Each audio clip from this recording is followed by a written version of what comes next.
Assalamualaikum warahmatullahi wabarakatuh. Perkenalkan saya Alfian Nurul Sabira, salah satu mahasiswi dari Universitas Megareski, Fakultas Keperawatan dan Kebidanan, Prodi S1 Keperawatan. Nah, pada kesempatan kali ini saya akan melakukan penyuluhan kepada teman-teman terkait penyakit malaria. Nah, apa saja yang akan saya paparkan? Yang pertama itu pengertian dari penyakit malaria, kemudian penyebab penyakit malaria, tanda dan gejalanya, penularan penyakit malaria, bahaya dari penyakit malaria, pencegahan serta pengobatan penyakit malaria. Nah, yang harus teman-teman ketahui apa itu malaria. Jadi malaria itu adalah penyakit infeksi menular yang menyebar melalui gigitan nyamuk. Penderita malaria itu akan mengeluhkan gejala demam dan menggigil.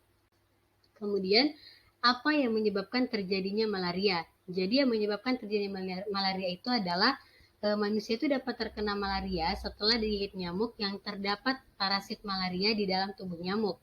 Nah, parasit tersebut itu bernama Plasmodium. Parasit ini itu akan menyerang hati sebelum akhirnya menyerang sel darah merah. Nah, pasti teman-teman bertanya apa tanda dan gejala dari malaria. Ada beberapa gejala dari malaria. Yang pertama itu demam, sakit kepala, berkeringat banyak, dan lemas. Gejala malaria itu biasanya timbul setelah 10-15 hari setelah digigit oleh nyamuk. Kemudian, bagaimana cara penularan malaria? Seperti yang kita ketahui bersama, penyakit ini itu disebabkan oleh parasit bernama Plasmodium yang menginfeksi nyamuk. Nyamuk itu kemudian beredar dan menggigit, lalu parasit langsung masuk ke aliran darah.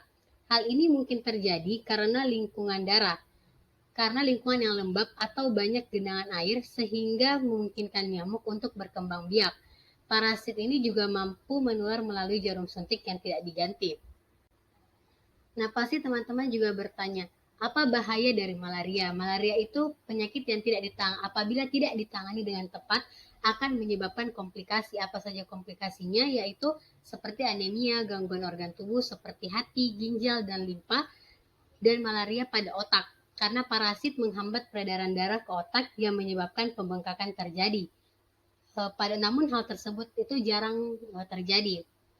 Kemudian, apa yang harus kita lakukan untuk melakukan pencegahan penyakit malaria? Jadi ada beberapa cara untuk mencegah penyakit malaria. Yang pertama itu kita harus memperhatikan kebersihan lingkungan. Hindari tergenangnya air terlalu lama di sekitar rumah. Kemudian menggunakan lotion anti nyamuk atau pakaian panjang. Kemudian yang ketiga itu melakukan penyemprotan insektisida di sekitar rumah. Kemudian yang terakhir itu kita harus memahami lebih dalam tentang penyakit malaria supaya kita bisa lebih waspada dalam menangani penyakit malaria. Kemudian bagaimana pengobatan penyakit malaria? Pengobatan malaria itu biasanya dilakukan dengan pemberian anti malarian yang cenderung mencegah penyakit tersebut dan diberikan pada orang yang bepergian ke daerah malaria. Contohnya yaitu obat Chlorelin, Doxycycline, Primaquine, dan sebagainya. Pemberian obat tersebut dilakukan setiap minggu, mulai minum obat 1-2 minggu sebelum mengadakan perjalanan ke daerah endemis malaria, dan dilanjutkan setiap minggu ketika tinggal di daerah endemis malaria dan setelah kembali dari daerah tersebut. Nah, pasti banyak yang bertanya apa perbedaan antara demam berdarah dan malaria. Walaupun sama-sama disebabkan oleh gigitan nyamuk. Jadi malaria dan demam berdarah itu adalah satu penyakit yang berbeda. Perbedaan yang paling terlihat jelas yaitu jenis nyamuk yang menyebabkan.